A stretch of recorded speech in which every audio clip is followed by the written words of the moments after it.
eu entendi a importância de outros tipos de cuidado. Uhum. Então, não só o cuidado físico que foi dispensado a mim, que eu tive um tratamento maravilhoso, sou super privilegiada, fui bem tratada num hospital, mas eu tive um amparo psicológico e espiritual que eu não sei te dizer o quanto foi essencial, eu não sei mensurar o quanto foi essencial para que eu continuasse viva.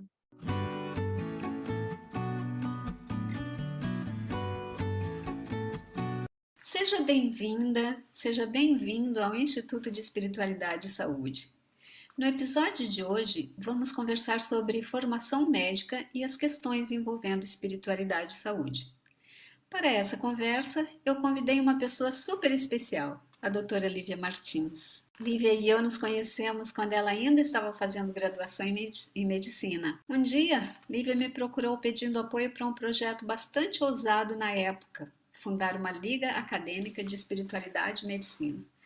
Como ela soube que eu era professora e pesquisadora nessa temática, Lívia me procurou para trocarmos ideias sobre esse sonho que logo se tornou uma realidade. Já quase concluindo o curso, Lívia trabalhou comigo em um projeto de pesquisa sobre espiritualidade em cuidados paliativos. Lívia é uma médica inquieta, no sentido de que está sempre buscando modos de fazer uma prática em medicina que de fato expresse cuidado pela vida humana. Seja bem-vinda, Lívia. Grata por ter aceito o convite para essa conversa. Não foi um convite casual, você sabe, não é mesmo? Sua trajetória como estudante de medicina e sua prática médica depois de formada, e essa busca contínua de conhecimento sobre como melhor exercer o cuidado médico são as credenciais para essa conversa. E por isso mesmo, eu gostaria de abrir essa conversa pela sua trajetória, Lívia. Como é que esse tema da espiritualidade, sobretudo a relação desta com a saúde, surgiu na sua vida, ainda como estudante de medicina? E o que você poderia dizer sobre esta questão em relação à formação médica? Mary, primeiro eu queria te agradecer e agradecer ao Instituto pela oportunidade de estar aqui hoje tendo essa conversa, né? E te dizer que você foi uma pessoa muito, muito, muito, muito importante na minha formação acadêmica, mas mais do que isso, na minha formação como ser humano. Obrigada. E eu acho que a gente pode começar já falando disso, né? Porque a trajetória da medicina, ela não é só sobre conhecimento técnico-científico, ela é também sobre as pessoas que a gente conhece. Uhum. E isso é uma das coisas que até hoje eu levo comigo, assim. Eu sempre penso quando um paciente vai entrar no consultório, e isso já tinha sido despertado desde da graduação, que eu penso assim, o que que essa pessoa tem para me contar sobre a minha própria vida, né? E eu acho que isso foi uma coisa que me despertou também para esse lado da espiritualidade. Então, pensando na minha trajetória, Mary, eu entrei na graduação com 18 anos, já tinha desistido da medicina, mas aí parece que a medicina não tinha desistido de mim. Meus pais me apoiaram bastante. Eu acabei passando numa universidade que era fora da onde eu morava, que era Curitiba. Acabei passando em Belo Horizonte. E uma situação bem corriqueira para quem faz medicina, né? Então, sair da sua própria cidade, sair do seu lugar de segurança, de conforto, e também tem a questão financeira, né? Que é super importante. E acabei indo para lá. E nessa minha ida para lá, eu fiz os primeiros 6 meses e eu tive uma experiência de conhecer uma pessoa que era a pessoa que me acolheu na casa onde eu morava lá. E essa pessoa veio a falecer durante a minha jornada lá.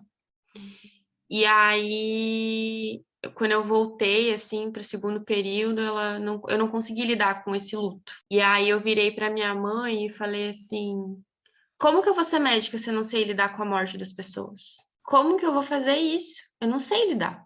Eu não sei lidar com a morte de alguém. Isso para mim é muito difícil. Já tinha perdido pessoas, minha avó, enfim, mas essa morte foi uma morte que me impactou muito, espiritualmente falando, me perturbou, assim. Foi um luto, uma melancolia, que eu acho que a melancolia foi um sentimento que me tomou, assim, Porque o luto a gente vive pela coisa da perda do outro, né?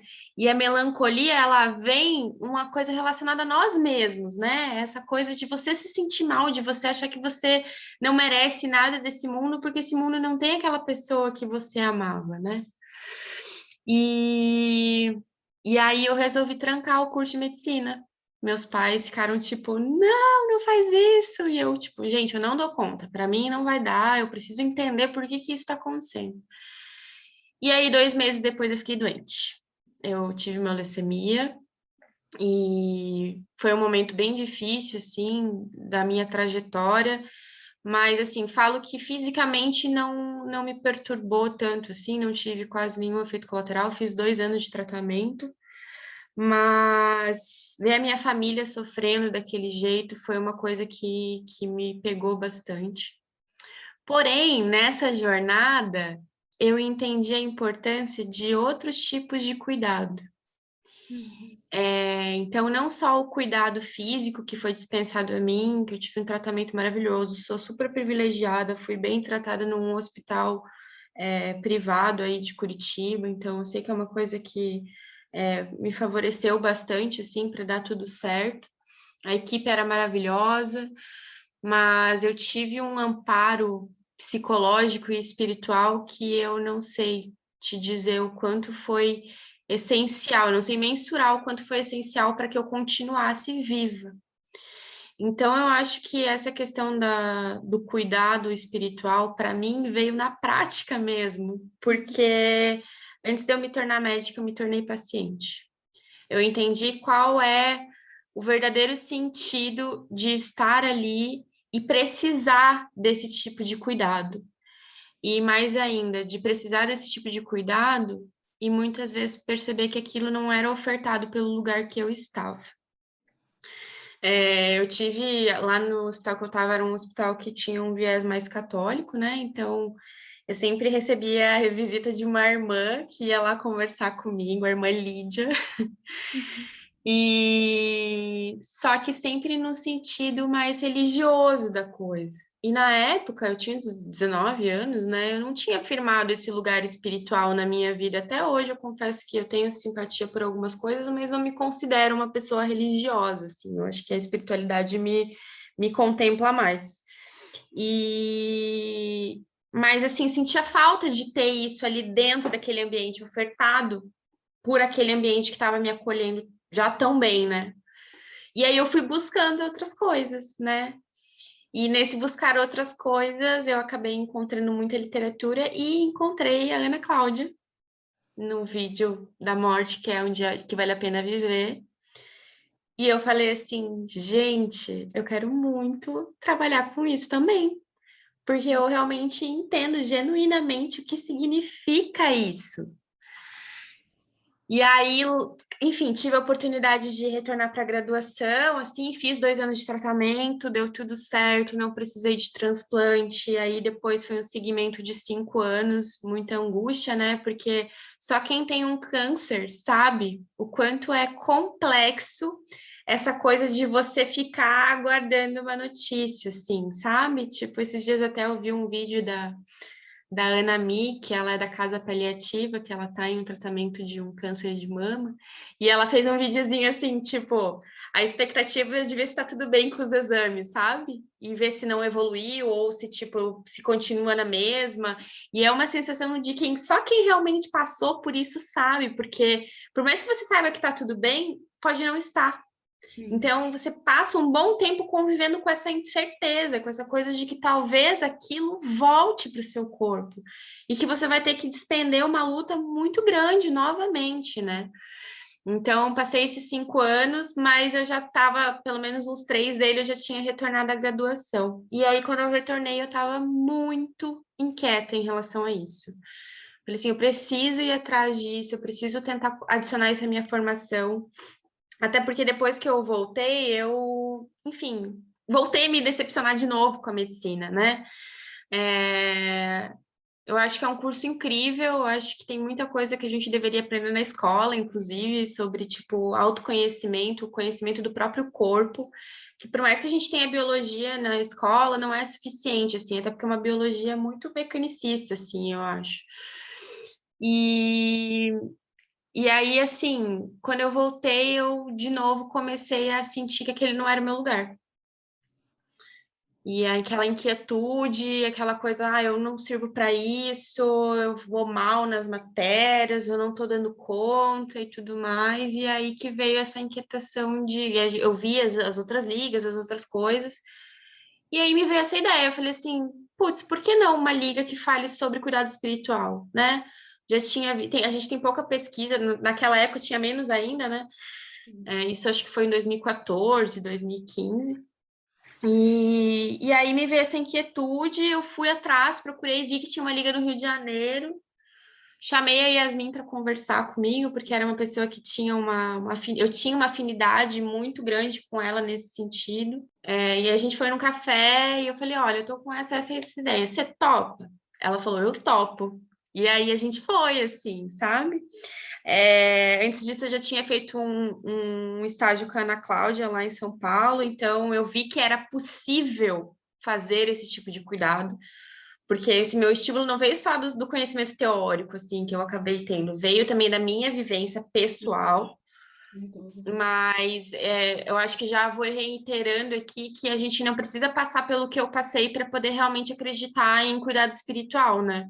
Eu acho que a gente viver isso de alguma forma durante a graduação é uma coisa essencial, assim, essencial para a formação, não só como médico, mas como ser humano. Pode ser que, tipo, quem está me escutando aqui nunca vai conseguir fazer cuidado espiritual, porque às vezes não é o que é para a pessoa fazer, ou ela não se sente bem com aquilo, mas eu acredito que o contato com essa perspectiva é algo essencial, Mary. Eu realmente não consigo imaginar, assim, o que vai ser da formação acadêmica em medicina, ainda mais depois desse contexto que a gente está vivendo, né? Que a gente se aproximou tanto da morte, do luto, de um luto em que foi tirado muitas coisas das pessoas, né?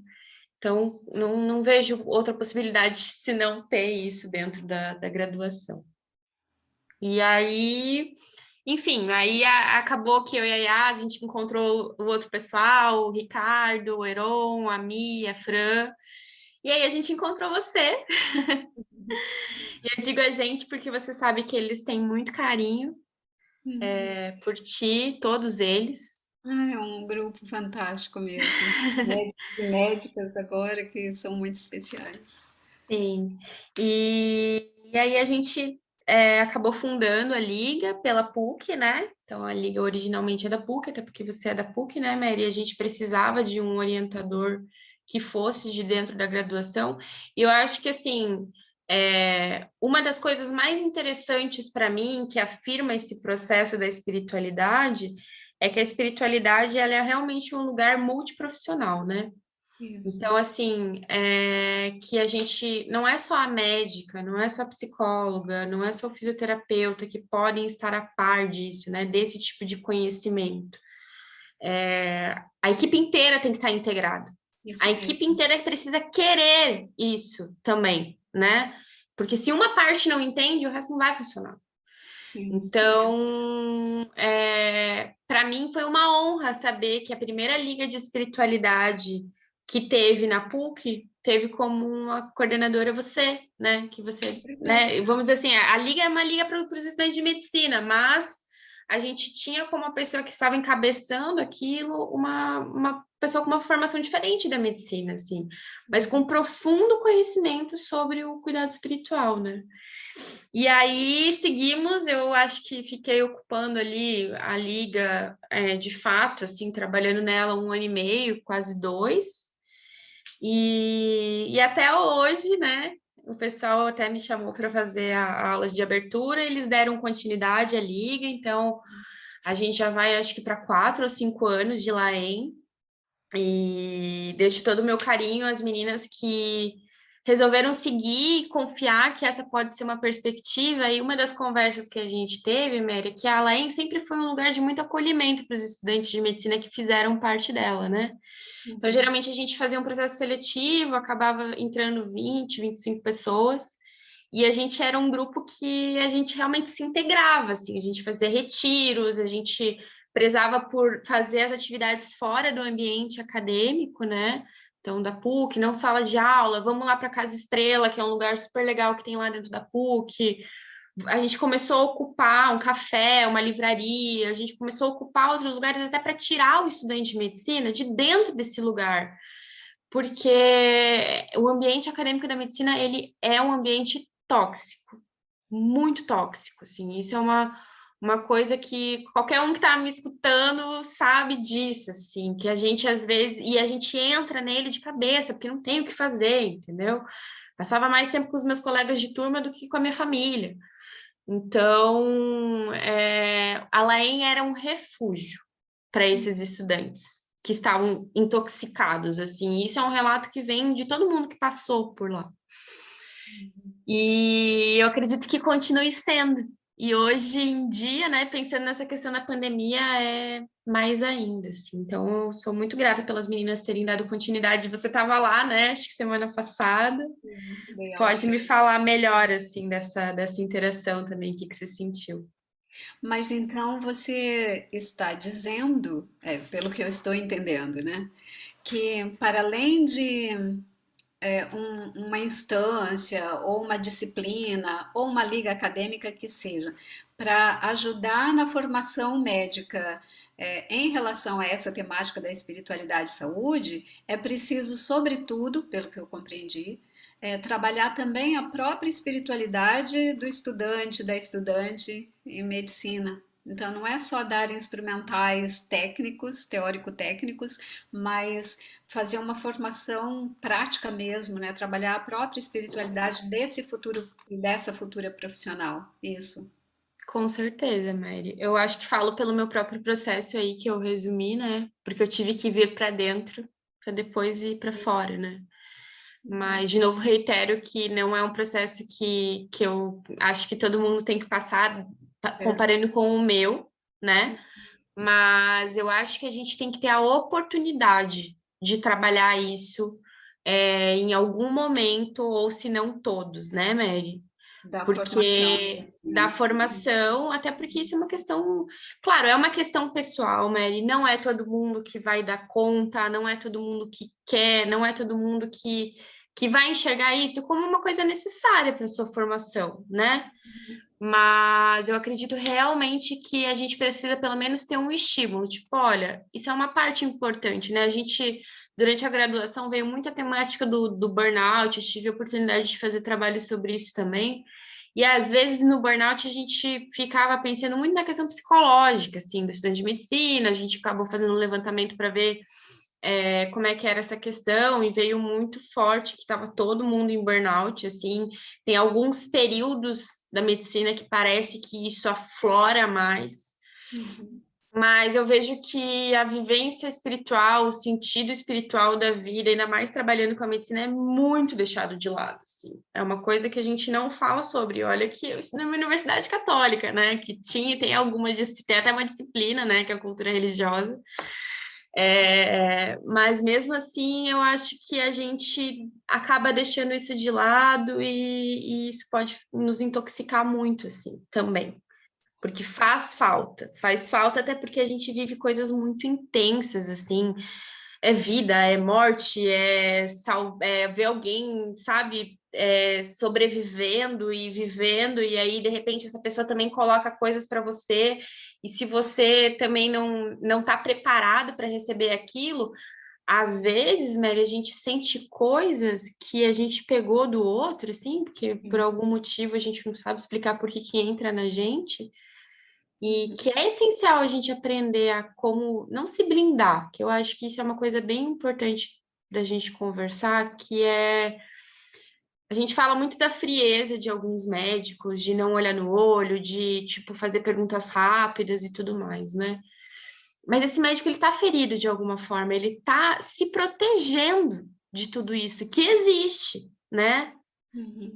No consultório, a gente utiliza uma coisa que também a gente não é estimulado a usar, que é a intuição. A Uhum. intuição, para mim, nossa, completamente necessária para fazer o que eu faço hoje em dia, assim. como médica. E, e eu vejo que a maioria dos médicos se blinda, né, para justamente não sofrer. Uhum. E aí, o que que a gente faz com isso? Como é que a gente faz para lidar com isso? Como é que a gente faz para falar assim, olha, você não precisa dessa blindagem. Você pode se proteger, você pode não sofrer, você pode entrar em contato com o sofrimento humano, mas sem pegar isso para você, né? E aí Uhum. aqui eu falo e faço a defesa de que eu não gosto da palavra empatia. Eu Uhum. acho que ela nos fez muito mal, me fez, vou falar, me fez muito mal, porque eu acho que eu vou colocar o meu lugar aqui. Durante a graduação, porque ficava, porque você tem que ser empática, você tem que se colocar no lugar do outro. E aí chegou um momento que eu falei assim, me colocar no lugar do outro? Não Como tem. que eu vou fazer isso? Essa pessoa tem uma história de vida diferente da minha, ela viveu coisas diferentes, ela teve uma infância diferente da minha, e aí euzinha aqui vou querer me colocar no lugar dessa pessoa. Não tem como. E isso gera sofrimento para nós, como profissionais. Então, eu realmente acho que, inclusive, você me deu o livro, né? Que é Um Coração Sem Medo, e que eu super recomendo para todo mundo, e que fala sobre a compaixão. Isso. Que eu realmente sinto que ter aderido à compaixão ao invés da empatia me fez me fez sentir um pouco melhor assim em relação à minha profissão. E me fez acreditar mais em mim também. É. Vale a pena a gente colocar até essa diferença, né, entre empatia e compaixão, né? A empatia, eu sei que de fato é costume dizer que é a capacidade de se colocar no lugar do outro, e eu super concordo contigo que não tem como a gente se colocar no lugar do outro, né? O outro tem a sua experiência, não, é impossível. Mas aí, de acordo com esse livro, né, que eu te presenteei, você se lembrou aqui, do Thupten Jinpa, é o autor, ele diz assim que a empatia é você ser sensível ao outro, é a capacidade de ser sensível ao outro. E essa sensibilidade ao outro pode ser tanto no sofrimento quanto na alegria, né? Eu gosto sempre de lembrar disso, Uhum, porque às vezes as pessoas têm dificuldade de ser sensível ao outro na alegria, em momentos de alegria, porque pode dar uma dor de cotovelo, né? Uma certa inveja. Então, por que aquela pessoa e não eu? Né? Mas no sofrimento, não pensar porque ela e não eu, não se pensa assim, né? Mas a empatia é essa capacidade de ser sensível ao outro, tanto na alegria quanto no sofrimento. Já a compaixão, ela é um passo mais.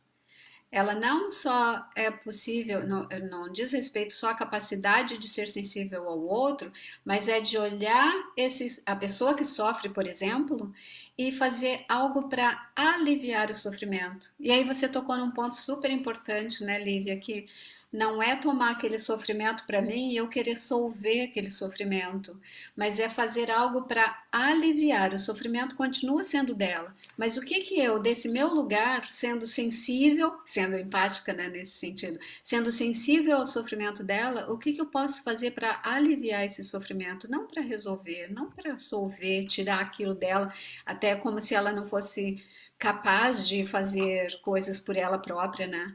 Mas o que que eu posso fazer para ajudar a aliviar esse sofrimento? Isso é compaixão. E isso é, previne burnout, previne fadiga, de empatia e essas doenças que eu chamo de patologias do cuidado, né? Mas, Lívia, você falou uma questão bem interessante aí da sua experiência. Várias questões você falou que são super importantes, né? Eu quero destacar uma e quero fazer uma pergunta sobre outra coisa que você mencionou rapidamente.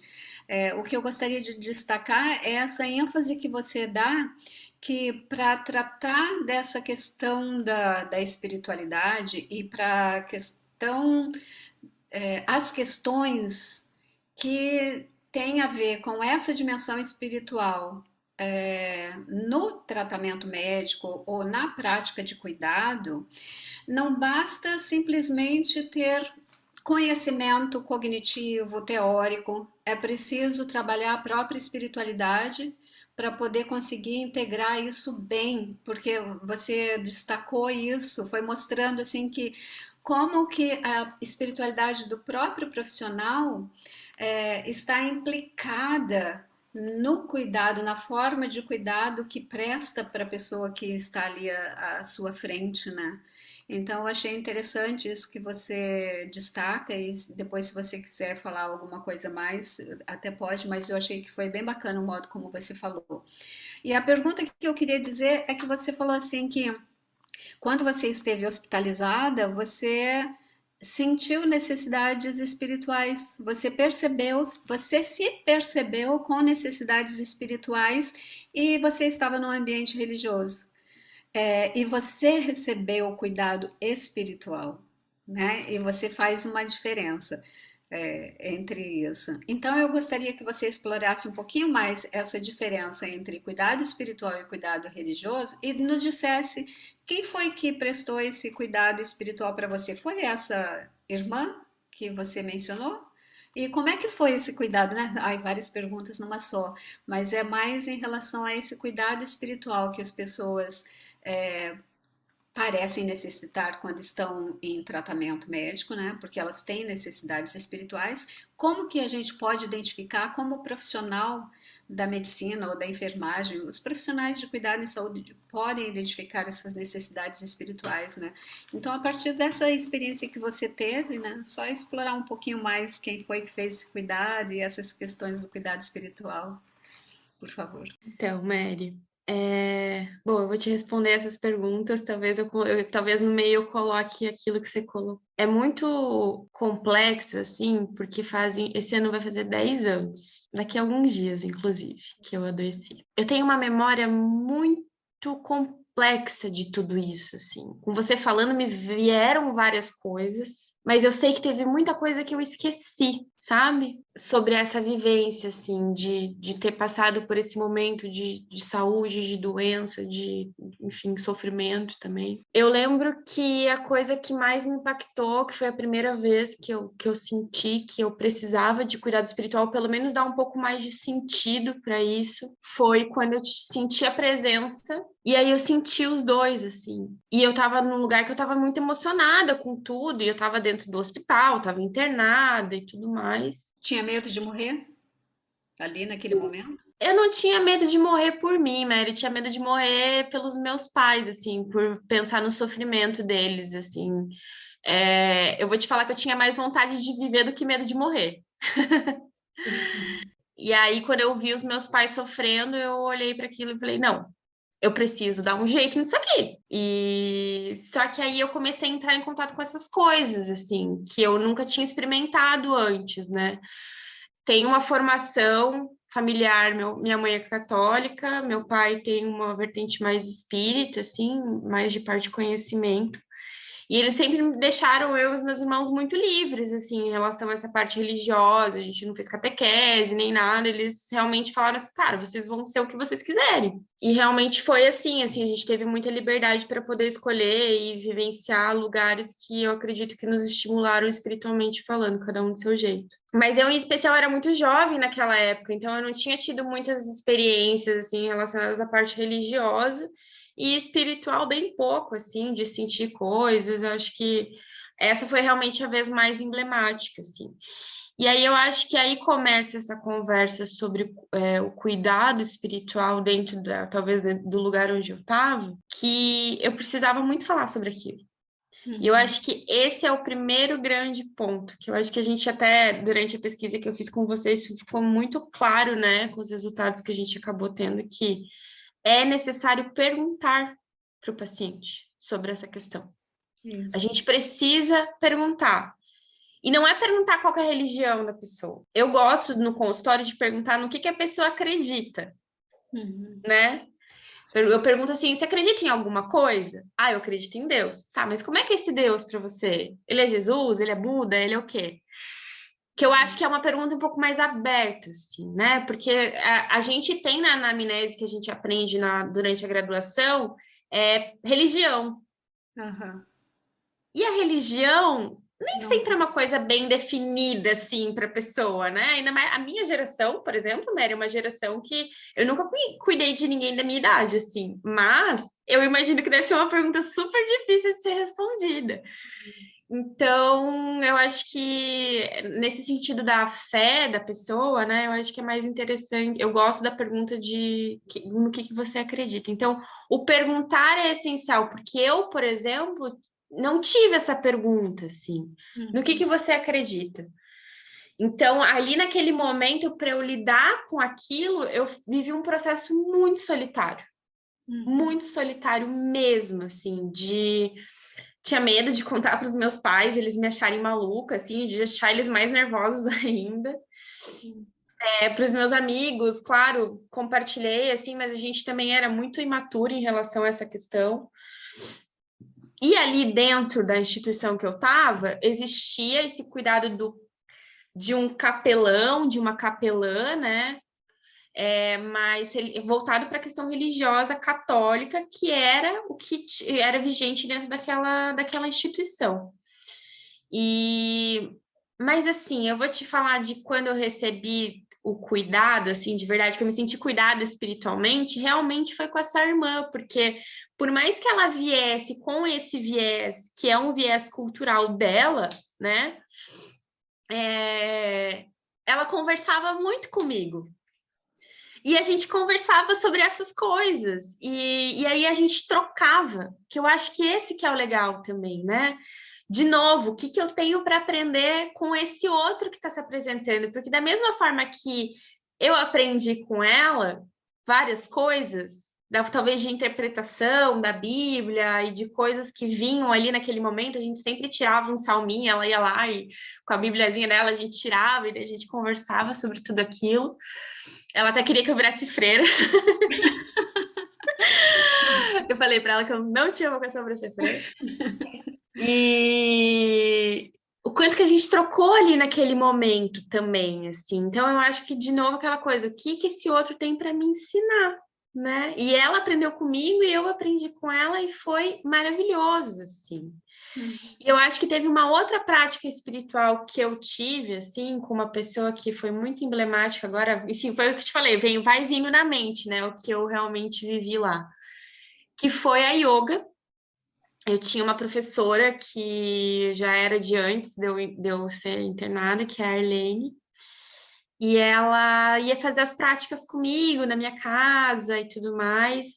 E a yoga, nesse sentido que eu fazia a prática com ela, né, mas era uma prática um pouco mais meditativa do que necessariamente física, e eu me conectava muito, assim, com o momento presente, sabe? Então, realmente, pensando em cuidado espiritual, eu senti que a meditação foi uma coisa que me ajudou muito a centralizar vários sentimentos que eu tive naquele momento em que eu adoeci, que eu entrei em contato com a morte, com a finitude, assim, porque por mais que eu não tenha morrido, ter um câncer, você pensa assim, ah, não, mas tem tratamento. Tá, mas tem tratamento, só que pode ser que para mim não dê certo, né? Então, assim, de buscar talvez esperança e de ter fé para continuar aqui, né? Por mais que existisse o medo de morrer, eu não vou dizer que eu não tinha, mas é isso, a vida se afirmava mais para mim naquele momento. Então, eu acho que nesse sentido eu fui bem amparada, mas foi um processo que, de maneira geral, foi muito solitário. E eu vejo, assim, hoje, enfim, com a pesquisa que eu fiz contigo, hoje na vivência dentro da unidade básica, que ainda é um processo muito solitário para os pacientes, para as pessoas, né? As pessoas querem falar sobre isso, elas amam falar sobre isso, é super importante. Acho que principalmente no processo de finitude, assim, que a pessoa entra naquele finalzinho de vida, ela quer muito falar sobre essas questões, mas nós somos silenciados de alguma forma porque não tem espaço. Nós nos silenciamos porque parece que não tem espaço de escuta do outro em relação a isso. Até porque a gente não é preparado para fazer isso, né, Mary? Eu acho que também uma coisa que a gente tem que afirmar aqui que para fazer esse cuidado espiritual não é qualquer um que pode fazer, né? Eu acho que isso é uma coisa que tem que ficar bem afirmada, assim, porque é necessário um preparo para isso, existem instrumentos para isso. É, eu confio na intuição, eu acho que a gente tem que sentir quando o paciente precisa daquilo, mas também a gente tem que saber a hora de silenciar, porque tem paciente que não quer falar sobre isso, e a gente tem que também respeitar, não adianta querer passar questionário para todos os pacientes, porque não é para todos que vai funcionar. Isso. Então, eu acho que a coisa é estar aberto, mas estar aberto sabendo respeitar o espaço do outro, né? E, enfim, dar vazão também quando acontecer, né? Criar também esse lugar de confiança, mas também de estímulo à autonomia, assim, do paciente em relação àquilo que ele acredita. Muito bem, Lívia. Que linda essa resposta a partir da sua experiência, mas sem esgotar nela mesmo, mas vendo outras questões aí. Muito bonito que você trouxe.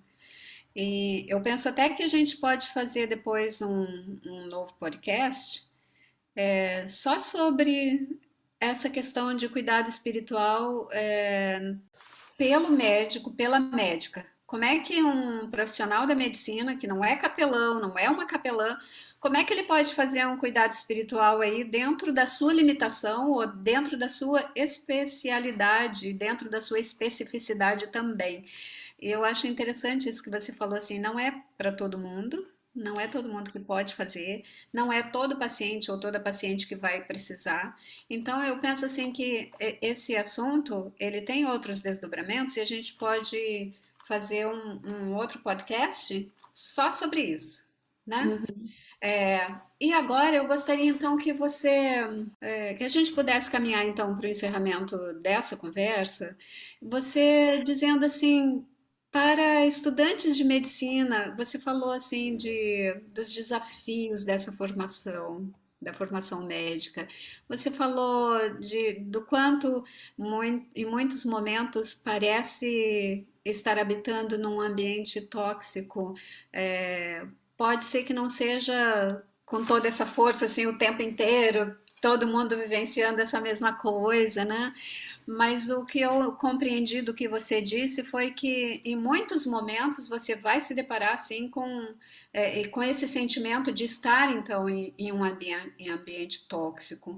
E como que essas questões relacionadas à espiritualidade não dizem respeito apenas à formação médica de como cuidar de uma pessoa, mas também como você cuidar de si próprio para estar bem, espiritualmente bem, para cuidar bem da outra pessoa, né?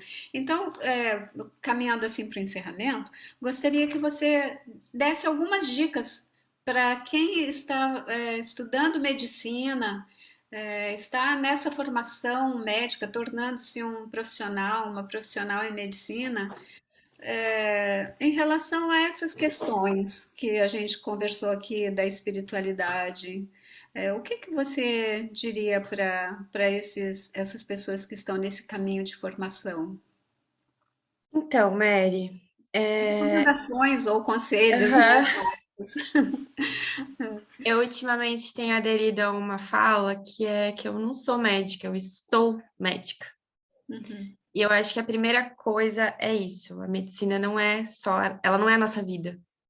A nossa vida, ela é feita de muitas outras coisas. Então, a primeira prática que eu acho que é essencial, pensando em estudante de medicina, até em médico mesmo, não se esqueça da vida que você tem além da medicina. Mas também outras coisas me curaram, né? E outras coisas nos curam nos momentos em que a gente sente desespero, que a gente sente angústia, que a gente sente ansiedade. Então, assim, manter esses lugares intactos, organizar. Tem gente que precisa organizar, então organiza, faz uma agenda, tal, mas assim, não deixar isso de lado pela medicina, não vale a pena.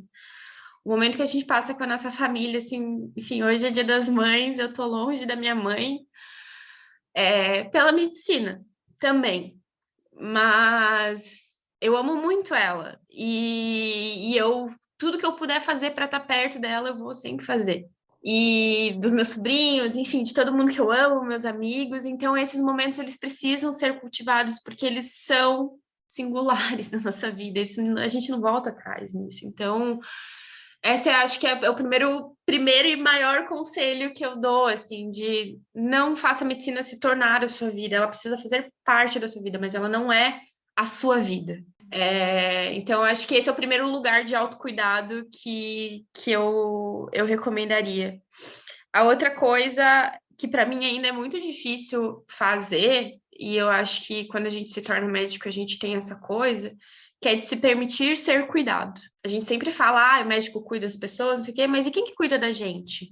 Né? Quem cuida de quem tá cuidando? E muitas vezes a gente não se permite, porque a gente acha, tipo, a gente não se permite nem ficar doente direito, né? Então, assim, a gente fica doente, mas aí, não, eu sei as medicações que eu tenho que tomar e tudo mais.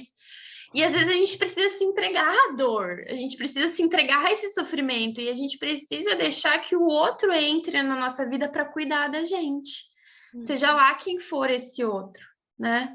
Então, eu acho que essa é a segunda parte, assim. E a terceira e última é sobre os ambientes que a gente ocupa. Eu acho que, enfim, eu tive a oportunidade de trabalhar em vários lugares desde que eu me formei. Acho que a minha primeira experiência foi super traumática, porque eu trabalhei num ambiente bem tóxico, assim, para mim, pessoalmente falando, porque na graduação a gente tem a questão dos professores, das relações, da carga horária muito extenuante e tudo mais, que eu acho que é uma coisa que eu também particularmente não sabia me organizar direito, e a cobrança, né? A cobrança de, tipo, ser o melhor, porque a gente passou em medicina, então nós éramos os melhores estudantes, daí de repente você cai, todo mundo é o melhor, e aí você fica meio confuso com aquela coisa. Eu acho que esse é um ambiente tóxico da graduação, né? E coisas que você não concorda, mas que daí você tem que ficar ali escutando, mas isso em qualquer lugar também hoje em dia, né? Mas pensando já convertendo para esse lugar do trabalho, eu saí da graduação pensando assim, pronto, me livrei desse povo, dessas situações. E aí eu caí num ambiente em que tinha todas essas coisas, mas talvez muito mais aprofundadas numa questão de honestidade, porque envolvia a questão do trabalho assim mesmo, né? Então era muito maior, porque ali na graduação aquilo não prejudica, entre aspas, outras pessoas. Prejudica em alguns momentos os pacientes, a gente vê algumas coisas, mas no trabalho isso é muito duro, assim. E eu tive a experiência de viver esse ambiente dentro do trabalho. E o mais importante é não ocupar esse lugar por muito tempo. A gente precisa ir atrás do que nos faz bem. Na graduação, também é possível ir atrás desse lugar que nos faz bem, né? Acho que a primeira dica fala sobre isso, mas também buscar lugares como, por exemplo, a UAM, né? Foi na vida dos estudantes de medicina ali da PUC e de outras universidades também. Então, buscar esses outros lugares para você não ficar só nessa redoma tóxica que às vezes se cria sem você nem querer, né? Então, acho que é sobre buscar lugares em que haja afetividade, que você veja sentido e que você acredite naquilo que você está fazendo, assim, porque isso não tem preço, Mary. Eu fui muito agraciada de conseguir construir um lugar, assim, que foi o último lugar que eu estava trabalhando, lá em Guarapuava, e eu amo muito a equipe que eu acabei formando, assim, eu fico até emocionada de falar, porque foi lindo, assim, ver o quanto dentro de um ambiente de trabalho a gente pode ter relações boas, ter amor um pelos outros e a partir daquele amor que a gente tem do trabalho, a gente poder fornecer cuidado de verdade para as pessoas. Então, tem que buscar isso, Mary. Não é uma coisa que, eu vou ficar esperando assim. Não vai. Você tem que ir atrás, assim. Se não tá bom, sai, sabe? Na graduação não é assim, a gente não pode só simplesmente sair, mas você pode buscar outras coisas para não ficar convivendo só com aquilo.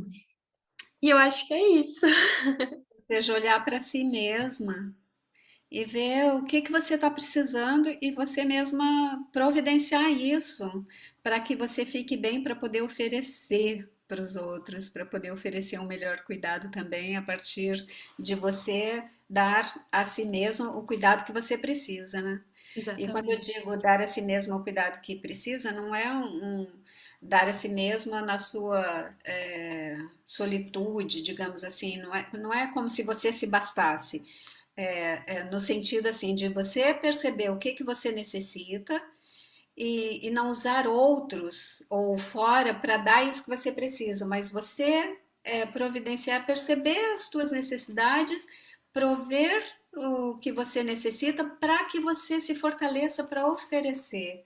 Então, quando você vai assim para os outros, você não vai usar o outro para preencher alguma coisa que talvez te falte, né? E você não vai olhar o outro como objeto para tapar alguma necessidade sua, né? Vai ser de oferta mesmo, vai ser de um cuidado que você oferece para o outro de uma maneira plena, né? Não é para mim, é para o outro, é uma oferta para o outro. Que legal, Lívia. Eu gostei muito da nossa conversa. Você trouxe tanta coisa rica, uma trajetória belíssima. Quando você olha a sua trajetória por esse holofote, ou por esse foco aí da espiritualidade, como que isso surgiu na sua vida e como é que isso foi moldando você como profissional, desde a graduação até agora. Então, aqui na nossa conversa, quando nós falamos, né, trocamos experiências, ideias, é, conceitos, perspectivas sobre a formação médica, você mostrou isso na sua trajetória, e como você foi construindo, e certamente a tua experiência é, pode ajudar muitas outras pessoas que estão nos ouvindo agora. E não só estudantes de medicina, mas de outras graduações também, e mesmo profissionais já da área da saúde, né? Então eu agradeço muito esse tempo que você despendeu aqui nessa conversa no Instituto de Espiritualidade e Saúde. E no próximo episódio nós vamos conversar um pouco mais sobre essas questões do cuidado espiritual. Pode ser? Pode ser, com Muito certeza. obrigada. Mary, obrigada pela oportunidade, tá? E eu desejo toda a sorte do mundo aí ao Instituto, que eu tenho certeza que é um lugar incrível para as pessoas estarem ocupando. E acho que a gente precisa criar esses lugares, né? Então, hoje a nossa conversa deixou isso mais do que claro, que a gente precisa ofertar esses lugares para as pessoas. Então, que continue crescendo e que surjam outros lugares também para as pessoas e que as pessoas se sintam estimuladas a ocupar esses lugares, não só para cuidar dos outros, mas para cuidar de si mesmo.